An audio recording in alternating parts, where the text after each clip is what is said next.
So I finally got my Pixel 7 to work again, so that's great. It's on Android 16, and honestly, Android 16 is pretty good. But as you can see, my workspace is really small right now. If you know, you know. Yeah, working on a few things over here. I'm gonna do the best that I can until I can get a new setup, so this will have to do in the meantime. So basically, if you've seen the short, you will know I have this security system I got for scraps, and I took out the hard drive for parts, but we just have an empty case left with a motherboard. So what better thing to do with a case than to repurpose it into another security system. This one is made by Night Owl. They basically just slap their brand on it. And I have another one made by Brink Security, I think, but as you can see, it's just a case now. I mean, it's pretty nice, but I don't have the right cameras to plug into this, and there's not really a point into using it. So I'd rather just put my own in here. So here's my current setup. I have a Raspberry Pi 1. Yeah, this is the first one, Model B. And this has a SD card. I got this actually from a yard sale. And I have 2000's webcams plugged into this, basically like Microsoft cams. And I'm not being paid yet, so for YouTube, so I can't afford actual security system, so I just have these that I bought from a yard sale. I have a desktop hard drive that I have plugged in here. It's from 2009. It's a 350 gigabyte, I think. Yeah. It's a Seagate 320. Okay. And I mean, this hard drive alone takes up a big chunk of the actual security system, but this is pretty tiny, so this can actually fit in there. So let's take this off and let's tear down this system. So let me get my toolkit and let's tear this thing out. iFixit, please send me a toolkit, I'm begging you. So to open this is fairly simple. There's a screw right here. And I think that's it, actually. No, I tore this thing down months ago, but there's screws right here on the sides. So let's take these out.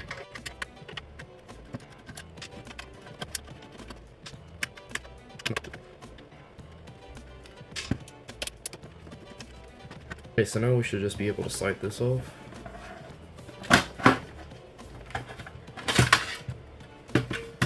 And here's the internal parts of it. So down here we have a CMOS battery connected to this motherboard. We have where the hard drive would go. We have the power cable for SATA. And this thing's pretty rusted because this one was on the rain for a little bit. The other one I have isn't, so it looks way better on the inside. Oh, free heatsink. I'm gonna put this on the Raspberry Pi if I can. First thing we're gonna do is remove this hard drive bracket.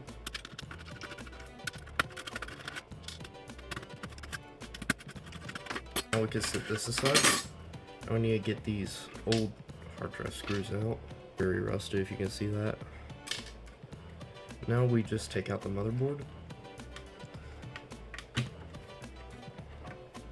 think this is IDE.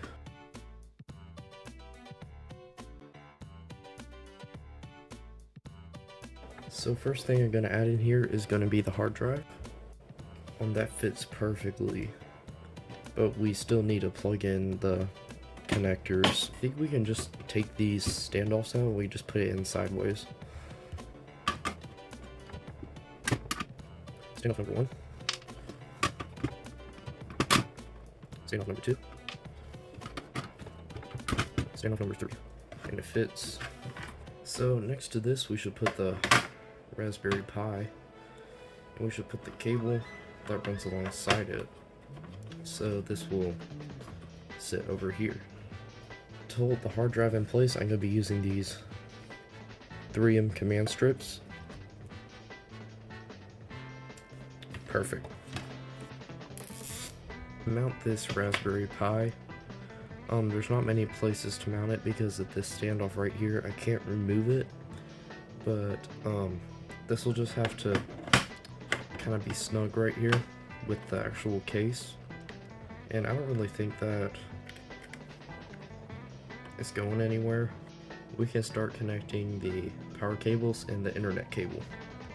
So I have this Anker USB adapter. I love Anker products, but this is going to be fed through these holes right here. Get it through the camera connectors, but I can put it through the internet port. so this works fine.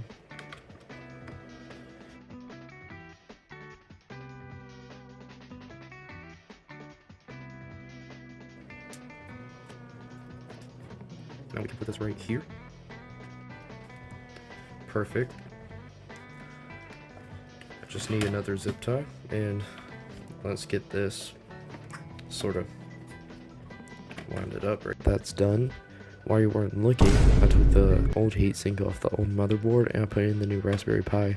Now, cooling isn't really going to be an issue because this doesn't really run too hot. I run an internet cable through this port. Now it's ran. Next, we need to get the power cables for both the hard drive and the Raspberry Pi.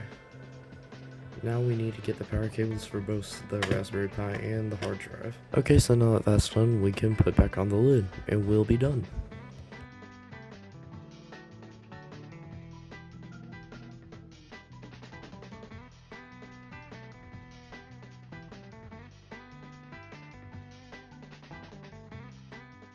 Now all we do is format our SD card, download Motion iOS, and now we flash. Now all I need to do is go through setup and I'll be done. Anyways, if you want to see more like this, consider checking out other stuff on the channel. Subscribe if you want to, I don't really care, and I'll see you later.